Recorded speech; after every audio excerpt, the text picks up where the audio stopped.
Y creo que una de las piedras basales de lo que es la producción a corral es lo que es el manejo de la alimentación. Por supuesto, el negocio pasa en gran parte por lo que es precio de compra, precio de venta y los momentos de compra y momentos de venta. Pero después, una vez que estamos metidos adentro del negocio, para ser más eficientes, creo que el manejo de la alimentación es clave, ¿no?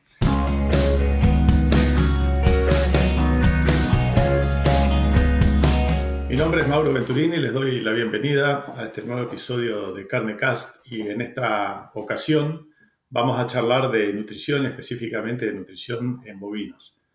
Para eso nuestro invitado de hoy es el ingeniero Julián Soriano. Buenos días, Julián, ¿cómo te va tanto tiempo? Buenos días, ¿qué tal, Mauro? ¿Cómo va? ¿Todo bien? Muy bien, muy bien. Julián, como dije recién, ingeniero agrónomo, pero siempre la primera pregunta es dirigida hacia el background o la experiencia que tiene el invitado, por lo tanto te invito si nos querés contar un poco cuál es tu trayectoria y el rol que desempeñas hoy en la empresa en la cual estás trabajando. Sí, bueno, yo soy ingeniero agrónomo, recibido en el 2001. Soy originalmente nacido en Trenquelauquen y actualmente vivo en la zona de Intendente Alvear La Pampa. Y bueno, desde que me recibí en adelante, siempre trabajando con bovinos, en un principio con campos familiares. Mi familia tiene tambo, así que empecé por el lado de las vacas de leche. Y después, bueno, entré a trabajar en el 2010 en empresas de nutrición y desde el 2016 que estoy en Cargill, en Provimi. Arranqué al principio como técnico comercial y hace ya 3 años que estoy como consultor en bovinos de carne.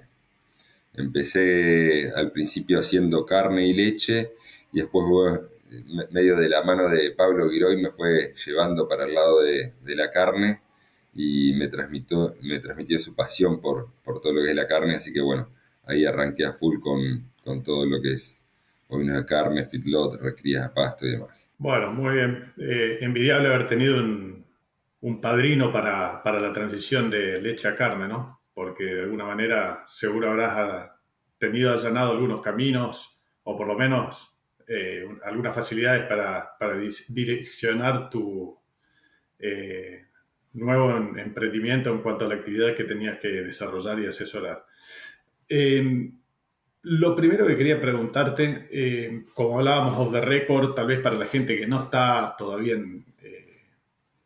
inmiscuida en el sistema de producción de carne a corral, eh, si hay alguna empresa o algún particular que decide comenzar con esta actividad, tiene hecho sus números, sus evaluaciones, ¿qué es lo primero que tiene que tener en cuenta a la hora de haber tomado esa decisión para decir, bueno, me largo y arranco con la actividad? Mira, nosotros trabajamos mucho en lo que es el asesoramiento a los clientes y creo que una de las piedras basales de lo que es la producción a corral es lo que es el manejo de la alimentación. Por supuesto, el negocio pasa en gran parte por lo que es precio de compra, precio de venta y los momentos de compra y momentos de venta. Pero después, una vez que estamos metidos adentro del negocio, para ser más eficientes, creo que el manejo de la alimentación es clave, ¿no? Y cuando hablo de cómo impacta el manejo de la alimentación, impacta principalmente en lo que es la conversión. ¿Cuánto alimento necesitamos nosotros para producir 1 kilo de carne? Y después el precio de ese alimento nos va a dar cuánto nos costó a nosotros producir 1 kilo de carne pensando solo en el alimento, pero si tenemos en cuenta que el alimento es entre el 80 y el 90% del costo de producción, creo que es la parte más importante. Entonces nosotros lo que tenemos que hacer es tratar de mejorar esa conversión, esa cantidad de alimento que necesitamos para producir 1 kilo de carne y, y para eso el manejo de la alimentación es clave. Muchas veces hablamos de cuánto debería ser esa conversión y por ahí es un número que a mí no me gusta tanto hablar de un número fijo para decir mi objetivo es tal. porque dependiendo de los planteos, por ahí el objetivo puede ser mayor o menor, o por ahí una conversión de 7-1 está bien en un caso y está mal en otro. Entonces, creo que hay que mirar bien cómo es todo el manejo de la alimentación para poder hacer la evaluación sin pensar por ahí en un objetivo. Y después, para adentro, sí, una vez que nosotros tenemos un método, un sistema, agarrar y tratar de ir mejorando esa conversión que tenemos adentro, pero muchas veces no es bueno andar comparando, porque se comparan peras con manzanas. Entonces, porque qué sé yo, tenés distintos pesos de entrada, distintos pesos de salida, distintas energías de las dietas, distintos objetivos, qué sé yo. Hay muchas cosas muchos factores que por ahí pueden hacer cambiar esa conversión. Pero bueno, creo que el manejo de la alimentación es clave. Bueno, de esta respuesta te quiero desprender dos preguntas cortitas. La primera, hablaste de precios de costo y de venta. ¿Existen ciclos en la cadena de precios en la producción de feedlot, como pasa, por ejemplo, en la industria del cerdo? Sí, hay ciclos, por supuesto, cuando es la zafra, por ahí es el momento, el mejor momento para comprar y después los precios más altos de venta por ahí varían muchas veces con la oferta de carne. La verdad que en Argentina, bueno, esos ciclos son bastante impredecibles. Si pensamos que en diciembre nomás la carne, el gordo valía 1.300 pesos, después pasó a valer 2.000 pesos y después ahora vale 1.500. Y vos decís, bueno, puedo mejorar la eficiencia de conversión un 6, 7, 10% haciendo un buen manejo y resulta que el precio de una semana para otra te cae un 25%. Bueno, muchas veces eso nos lleva a perder un poco el foco de ser más eficientes, pero bueno, tenemos que tener esperanza de que esto por ahí puede empezar a estabilizarse y yo creo que cuando se empiece a estabilizar, la eficiencia productiva va a empezar a tener mucha más importancia, mucha más relevancia en el negocio. Así que bueno, esperemos que eso se dé. Sí, seguro. En la medida que tengas previsibilidad y puedas proyectarte en el tiempo, la eficiencia va a pasar a ser un jugador importante. La otra pregunta que quería hacerte, dijiste que el 90% del costo de producción se debe justamente a los insumos, al alimento. ¿Cuánto pesa la estructura en el costo de producción? Y todo el resto de los costos que son, dependiendo muchas veces la escala, es la que más determina qué peso va a tener la estructura. Pero todo lo que es energía, empleados, administración y demás, es entre el 10 y el 20% del costo. La mayor parte es el costo de la alimentación. Por eso nosotros trabajamos mucho y tratamos de empezar a evaluar ese costo y evaluar cómo está haciendo ese manejo de la alimentación. Miramos mucho lo que son las curvas de consumo, donde ahí en las curvas de consumo nosotros podemos tener realmente una evaluación de si el manejo de la alimentación viene siendo el adecuado o si hay algo para corregir. Cuando nosotros miramos una curva de consumo, lo que buscamos es que esa curva de consumo sea estable, porque básicamente lo que debemos lograr son dos conceptos, ¿no? El concepto de maximización de consumo y estabilización del consumo. Nosotros sabemos que el animal necesita cierta cantidad de comida para mantenerse, que con una dieta de terminación, por ejemplo, es alrededor del cerca del 1% del peso vivo, más o menos. Y todo lo que consuma por encima de eso va a ser para ganancia de peso. Entonces, si un animal de 300 kilos necesita alrededor de 3 kilos para mantenerse y está comiendo 6, le quedan 3 kilos para ganancia de peso. Ahora, si está comiendo 7, le quedan 4 kilos para ganancia de peso. Y hay muchos trabajos que muestran que por encima del mantenimiento la conversión es alrededor de 3-1. Entonces, cuanto más coma el animal, la conversión esa va a ir mejorando. Y el otro concepto es la estabilidad del consumo.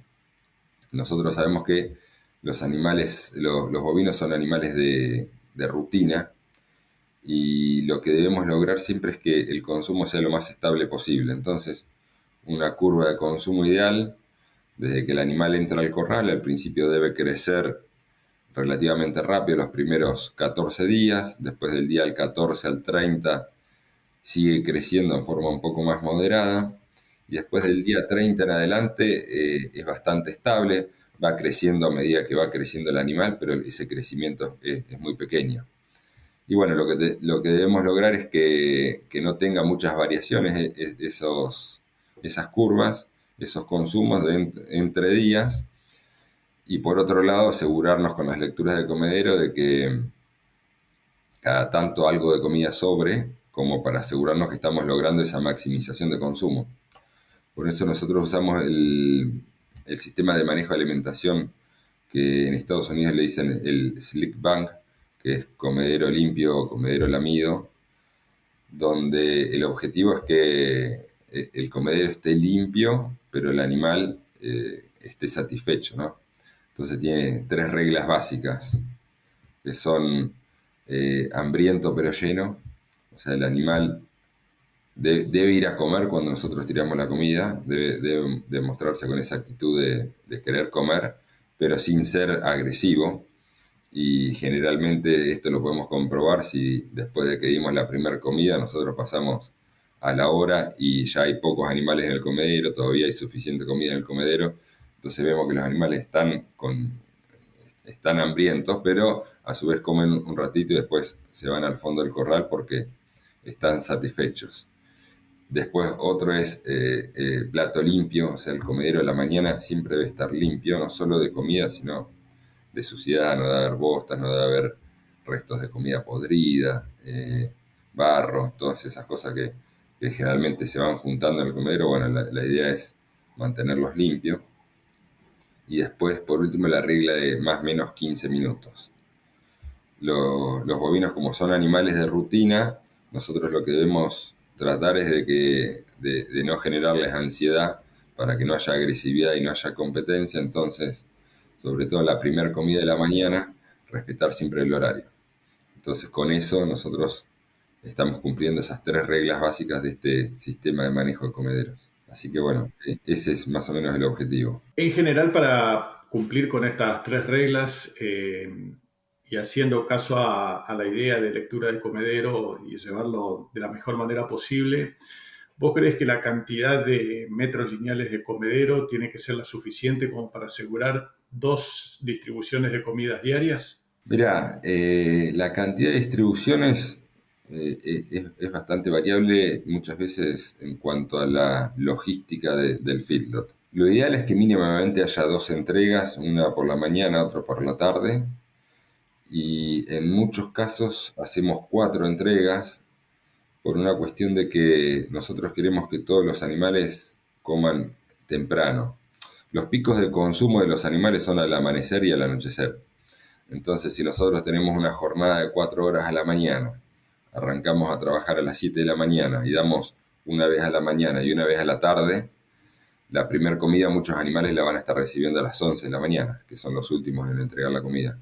Entonces, cuando sucede eso, lo que hacemos son dos entregas a la mañana, como para poder garantizarnos que a las 9 de la mañana todos los animales ya tienen la primera comida. Y después por la tarde muchas veces hacemos una o dos entregas en función de cómo le convenga al feedlot por la logística de las entregas y demás. Pero básicamente eso, la clave es tener todos los animales con comida lo más temprano posible en la mañana. Después, en cuanto a si pudiéramos hacer una sola comida, ahí la desventaja está principalmente en verano, donde por ahí nosotros entregamos a la mañana y queremos que esa comida dure hasta la noche y hasta cerca de la mañana del otro día. Y por ahí son muchas horas que está la comida en el comedero y bueno, puede fermentar, puede secarse por el sol. Entonces, por eso idealmente deberían ser mínimo dos, si nosotros podemos garantizar que estamos entregando a todos los animales antes de las 9 de la mañana, y si no, tres o cuatro en función de cómo sea mejor para el feedlot. Esas son nuestras recomendaciones. Perfecto. Está bueno lo que acabaste de decir de cuáles son los picos de consumo de los animales para que la gente lo tenga en cuenta, porque normalmente van en sentido contrahorario a nuestros hábitos. Entonces hay que buscarle la vuelta para que no se produzca esos momentos muy extendidos sin acceso a la comida. Eh, Hay una cuestión que se discute desde hace mucho tiempo, de acuerdo a diferentes técnicos, y cada uno de los extremos lo argumenta muy bien, que es el manejo de la fibra. Primero y principal, la inclusión o no de fibra en la dieta, y después la cantidad y la calidad de fibra. ¿Cuál es tu punto de vista al respecto? Sí, ahí yo creo que, bueno, fibra idealmente siempre. Y después en cuanto a la cantidad, nosotros por ahí trabajamos con fibra efectiva de forraje o FDN forraje efectiva, pero cuando estamos hablando, por ejemplo, de silo de maíz, idealmente si podés incluir un 20%, creo que te da una gran seguridad, es un alimento que generalmente es económico y cuando la fibra proviene de silo de maíz, creo que ese sería una cantidad ideal. Muchas veces tenemos que bajarnos a un 10% por una falta de fibra, porque no hay cantidad de silo, porque no hay disponibilidad, pero cuando hay disponibilidad, creo que ir un poco más arriba, mantenés muy buenas conversiones, mantenés las ganancias de peso en su máximo potencial y, y es una dieta mucho más segura. Sí, justamente a eso iba apuntado mi pregunta, porque me tocó ver en muchas oportunidades que hay gente que se juega a reducir la cantidad de fibra para mejorar la conversión, pero después terminan produciéndose algunas acidosis que, si uno empieza a cuantificar todos esos percances, probablemente el número global termina siendo menor que si hubiesen metido un poco más de fibra. Sí, muchas veces los productores creen que bajando la fibra van a ir más rápido, ¿no? Igual que cuando dicen, "No, hago un acostumbramiento más corto para ir más rápido". Y es totalmente al revés, porque nosotros en algunos casos trabajamos con mucha menos fibra, pero es cuando sabemos que el manejo de la alimentación lo tenemos totalmente controlado, cuando sabemos que las lecturas de comedero se hacen bien, cuando las uvas de comida se hacen bien, incluso en algunos feedlots hacemos lecturas de comedero nocturnas, porque en el manejo de comedero la clave es, como te decía, que el comedero por ahí esté limpio a la mañana, pero que esté limpio de hace 2, 3, 4 horas, 5 horas si querés, pero no desde las 8 de la tarde del día anterior. Entonces, en donde podemos, que generalmente son los feedlots más grandes que por ahí tienen la cantidad de gente para hacer esto, hacemos lecturas de comedero nocturnas que arrancan a las 8 de la noche, después a las 11 de la noche, después a las 3 de la mañana, que ahí el objetivo es si hay o no hay comida, como para ver qué corrales se quedaron sin comida y cuándo. Entonces, por ejemplo, un corral que vos a las 6 de la mañana cuando haces la lectura lo ves lamido, si tuvo comida hasta las 3 de la mañana, por ahí no le aumentás, porque sabés que hace menos de 3 horas había comida. Ahora, si estuvo sin comida a las 8 de la noche, ya tenés que ir a ver si hubo algún movimiento en el corral, si por ahí es un corral que recién está iniciándose, entonces el crecimiento del consumo es más rápido, entonces puedes hacer un aumento más grande. Entonces esas lecturas de comedero nocturnas te dicen, bueno, este corral viene con hambre o este corral viene con el comedero limpio pero satisfecho. Y lo mismo con las sobras. Las sobras nosotros, en vez de ponerle una puntuación, le ponemos una estimación en kilos. Porque en definitiva, cuando pones un comedero 1, 2, 3, 4, el que tiene que hacer la prescripción, después no sabe cuánto bajar, en función de qué, de cuántos animales hay, de cuánto dieron ayer. Entonces, si nosotros podemos hacernos el ojo y decir, bueno, acá había 600 kilos de alimento, y bueno, si él sabe que tiene que entregar 2000, bueno, 600 ya están ahí, baja a 1400. Entonces, es mucho más preciso esa prescripción. Y claramente separamos mucho lo que es la lectura de comedero de lo que es la prescripción. Nosotros con una lectura de comedero sabemos cómo está el comedero hoy. Ahora para hacer la prescripción tenemos en cuenta el consumo como porcentaje del peso vivo, cómo vienen los consumos anteriores, cómo viene la prescripción los días anteriores, cómo viene la precisión de entrega. Eso es un punto importantísimo. Entonces, si entregaron bien, si ayer entregaron de más y hoy sobró, por ahí no tenemos que cambiar la prescripción, sino ajustar la entrega o al revés. Si hoy está limpio el comedero, pero porque ayer dieron 300 kilos menos, no vamos a subir la prescripción, vamos a agarrar y tratar de ajustar la entrega, ¿no? Entonces, hay un montón de información que hay que utilizar al momento de hacer esa prescripción, no solo la lectura de hoy. Entonces, le damos mucha importancia a eso, a la lectura y después a cómo agarrar y mirar el conjunto de la información de si hubo movimientos de animales en el corral, si, cómo viene el consumo como porcentaje del peso vivo y cómo viene la variación de la alimentación en los días previos. Cuánta información para analizar y de ahí se desprende la importancia que tiene la capacitación del personal, ¿no? Porque en la medida que estemos trabajando en sistemas intensivos y se haga finito el manejo, es imprescindible que la gente entienda lo que está haciendo y sepa cómo hacerlo.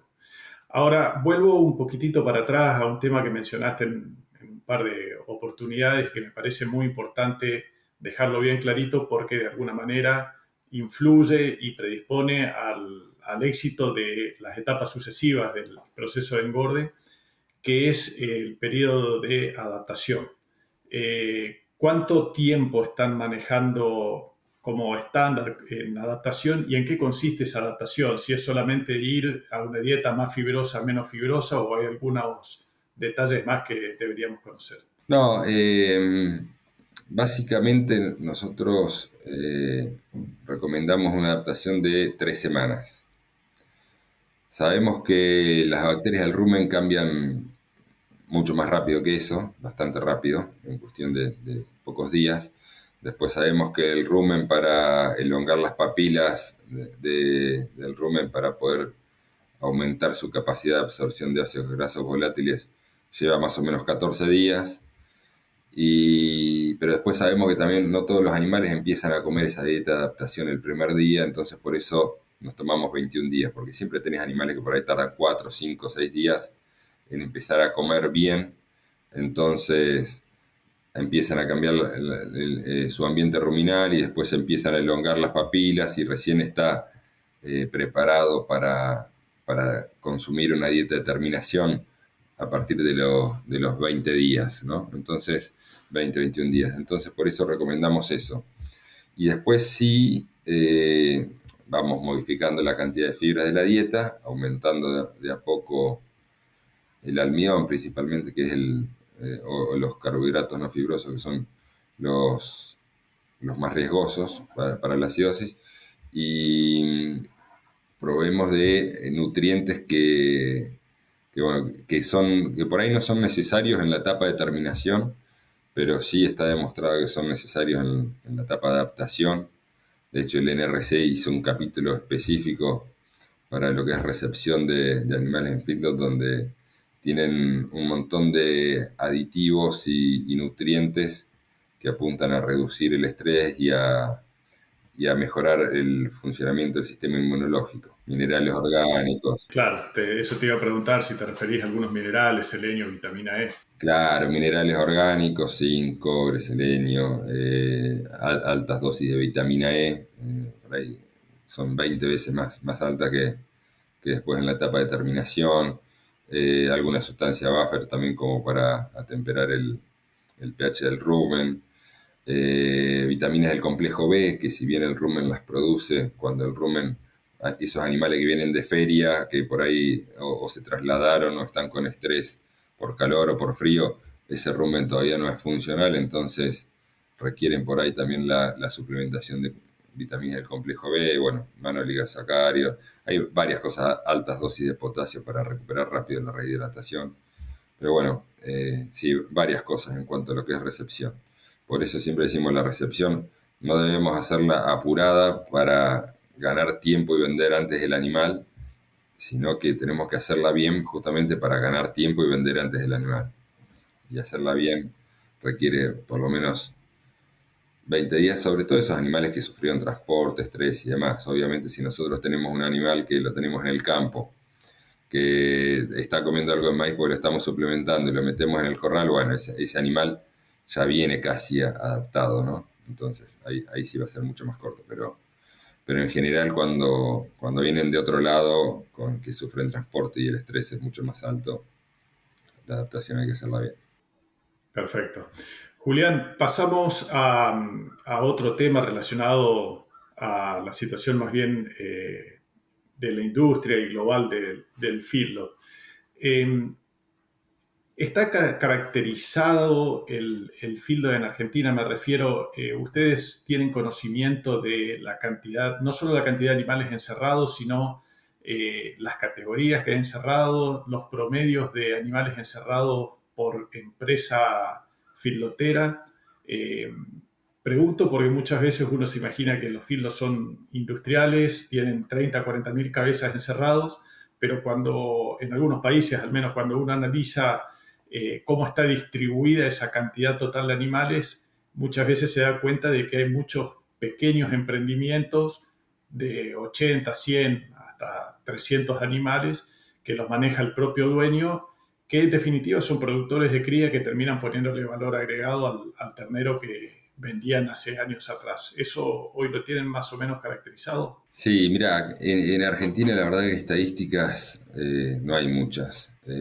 Sí podemos tener identificados cuáles son los feedlots comerciales, los que sabes que hacen una gran cantidad de hacienda, pero después es difícil poder saber cuántos animales se recrían en esos pequeños establecimientos, como decís vos, que agarran y encierran sus propios animales en algún corral, que pueden ser 80, pueden ser 100 o pueden ser 500 o 1000 incluso, pero como no están registrados o no,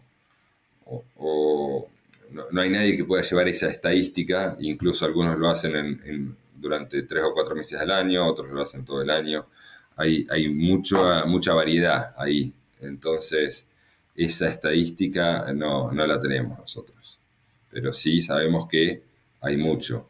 Quizás la mitad de los animales que se terminan en feedlot comerciales y la otra mitad se terminan en feedlot así más chicos o en encierres a corral o algunas suculentas, algunos casos mixtos, ¿no? Donde partes a pasto, a veces a corral. Hay mucha variabilidad ahí. Sí, te pregunto porque esto viene atado con el inicio de nuestra charla. Probablemente sea un factor más a analizar a la hora de ver cuáles son las curvas de precios y la cantidad de animales que se ofrecen en las zafras. Si bien todavía hay una tendencia en la época de destete muy pareja para todo el país, pero en la medida de que la tecnología vaya poniendo al alcance de los productores menos sofisticados la posibilidad de ponerle valor agregado a los terneros, seguramente la oferta de terneros en la época de destete se vea reducida, siempre y cuando los números ameriten hacerlo, porque como bien todos sabemos, las idas y vueltas de los mercados que responderán a diferentes características de cada año, eh, a veces no lo permiten. Pero por lo menos de la zona de donde vengo yo, hubo una tendencia muy grande de los productores de cría a empezar a ponerle valor agregado a los terneros y vender, no digo novillos pesados para exportación, pero sí novillitos de consumo interno gordos. Entonces ese ternero es un animal menos que va a estar dispuesto en el mercado para que los grandes filos puedan hacer su negocio. Sí, yo veo que mucho, que está cambiando por ahí un poco el perfil de los feedlots y cómo van manejando la comercialización de los terneros y demás. Creo que eso va mejorando bastante a medida que hay cada vez más feedlot comerciales y que van eligiendo mejor las compras y, y se está buscando por ahí cada vez un animal un poco más recriado. La exportación ha llevado a eso desde que empezó a crecer fuerte la exportación y bueno, creo que en el futuro va a haber ahí también espacio para un recriador donde le pueda poner valor agregado a ese ternero y no tenga que vender un ternero muy livianito y pueda hacer alguna recría para poder poner un poco más de valor agregado a ese ternero. A propósito de lo que acabas de decir, ¿vos crees que hay una tendencia a terminar un animal un poco más pesado actualmente? Ya, yo creo que todo el mundo lo ve como algo lógico, ¿no?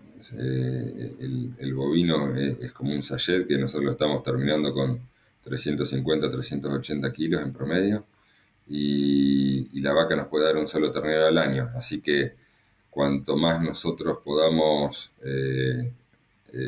terminarlo a un peso más alto, estamos siendo más eficientes. En Estados Unidos producen alrededor de 125 kilos de carne por cabeza de stock ganadero. Y nosotros acá estamos en 53, 54 kilos por cabeza de stock. Entonces, si nosotros pudiéramos duplicar o más que duplicar la cantidad de carne, y eso es carne de res, ¿no? Si pudiéramos duplicar esa cantidad de carne que producimos por cabeza de stock ganadero, podríamos producir más del doble de carne en Argentina sin tener que aumentar la cantidad de hacienda. Y eso, bueno, depende de varias variables. Este, eh, Porcentaje de preñez, porcentaje de estete, ganancia de peso promedio, pero una de esas variables es peso de faena.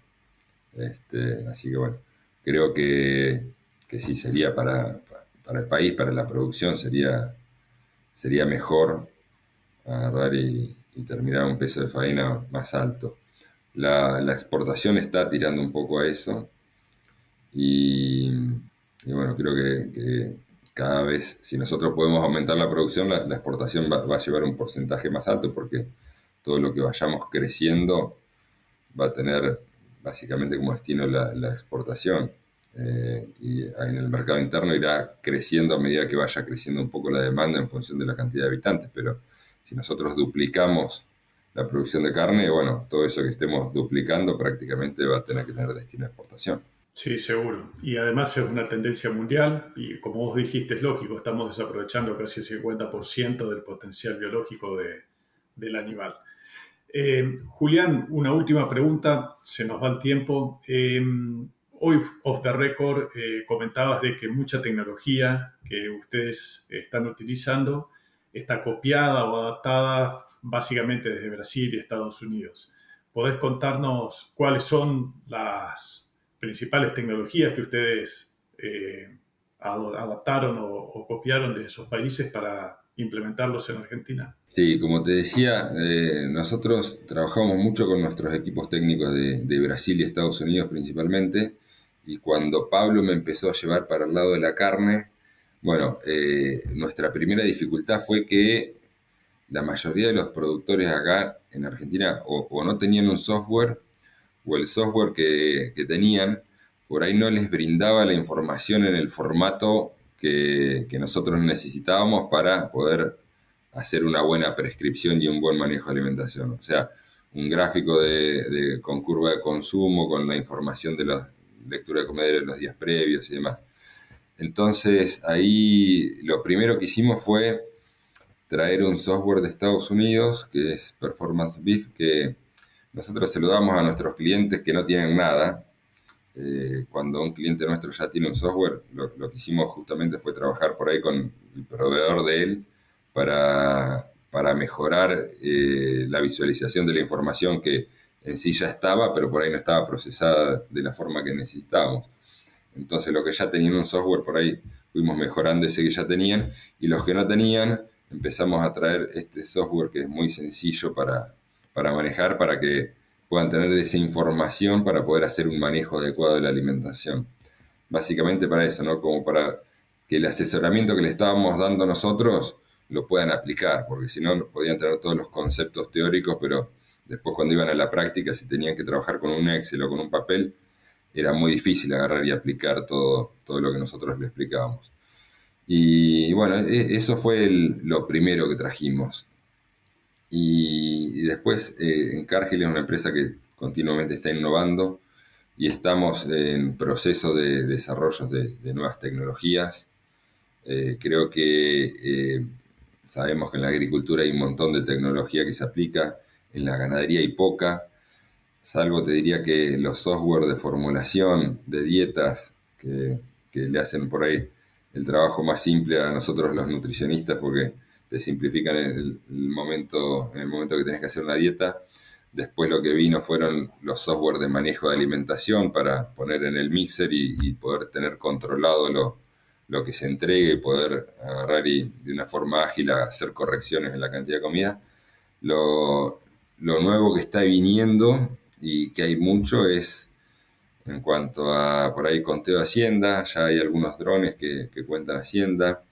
Nosotros en Brasil, el equipo nuestro desarrolló un software donde un dron te cuenta la hacienda todos los días, te compara la cantidad que contó versus el software tuyo de alimentación, te tira alertas de en qué corrales tenés diferencia de stock, porque muchas veces o se salieron animales o se pasaron de un corral a otro, o cuando los operarios tenían que llevar al corral 53 lo pusieron el 54, entonces vos estás dando de comer mal.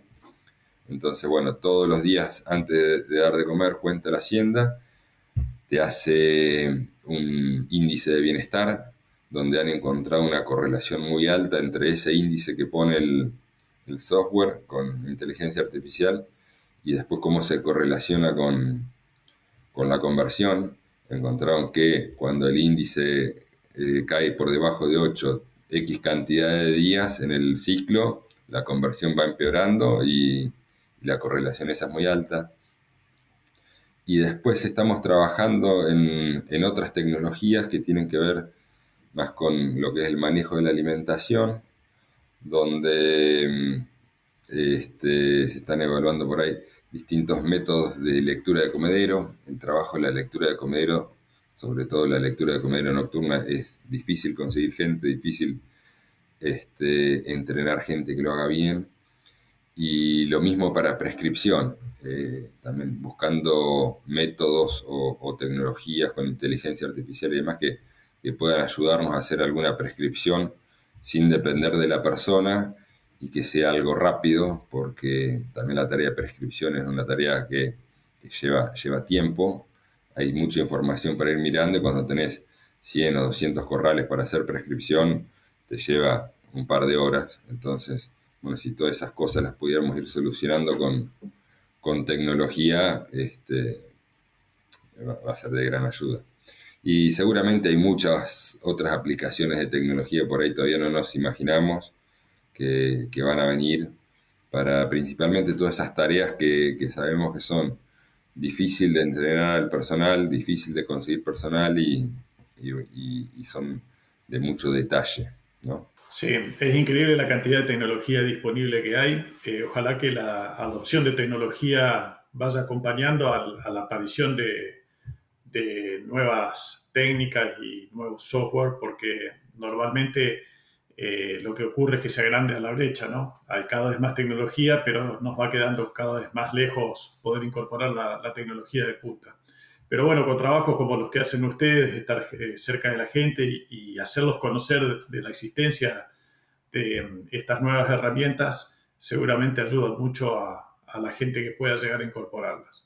Lamentablemente el tiempo se nos fue muy interesante la charla, me quedan muchas dudas y no dudas sino preguntas sobre estas tecnologías nuevas para poder acercárselas a los oyentes, respuestas que le pueden ser útiles en el día a día en su trabajo. Así que seguramente después hablaremos con Fabricio a ver si podemos hacer un nuevo episodio hablando específicamente de estas nuevas tecnologías para brindar un pantallazo de qué es lo que está disponible y qué es lo que se viene. Julián, yo te agradezco mucho el tiempo, fueron muy claros los conceptos y ojalá podamos hacer un nuevo episodio hablando de estos temas que te acabo de comentar. Bueno, muchas gracias a vos, Mauro. Y bueno, espero que nos volvamos a encontrar entonces. Muchísimas gracias. Hasta la vuelta.